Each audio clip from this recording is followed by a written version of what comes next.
తమిళనాడులోని కరూర్లో ఘోర ప్రమాదం చోటు చేసుకుంది. పట్టాలపై ఆగిపోయిన ఒక ప్రైవేటు కాలేజీ బస్సును గూడ్స్ రైలు వేగంగా వచ్చి ఢీకొట్టింది. ఈ ప్రమాదంలో సుమారు 20 మంది విద్యార్థులు గాయపడ్డారు. ఇక వెంటనే ఘటనా స్థలానికి చేరుకున్న సహాయక బృందాలు క్షతగాత్లను కరూర్ ప్రభుత్వ మెడికల్ కాలేజీ ఆసుపత్రికి తరలించారు. అందుకు సంబంధించిన డీటెయిల్స్ ఐన్యూస్ స్క్రీన్ పై ఎక్స్క్లూజివ్ గా చూస్తున్నాం. గాయపడిన వారిలో 6 విద్యార్థుల పరిస్థితి విషమంగా ఉంది.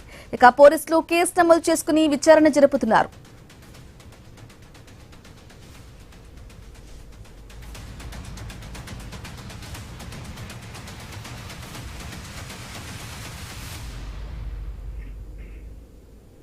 తమిళనాడులోని కరూర్లో ఘోర ప్రమాదం చోటు చేసుకుంది. పట్టాలపై ఆగిపోయిన ఒక ప్రైవేటు కాలేజీ బస్సును గూడ్స్ రైలు వేగంగా వచ్చి ఢీకొట్టింది. ఈ ప్రమాదంలో సుమారు 20 మంది విద్యార్థులు గాయపడ్డారు. ఇక వెంటనే ఘటనా స్థలానికి చేరుకున్న సహాయక బృందాలు క్షతగాత్లను కరూర్ ప్రభుత్వం మెడికల్ కాలేజీ ఆసుపత్రికి తరలించారు. గాయపడిన వారిలో 6 విద్యార్థుల పరిస్థితి విషమంగా ఉంది. పోలీసులు కేసు నమోదు చేసుకుని విచారణ జరుపుతున్నారు.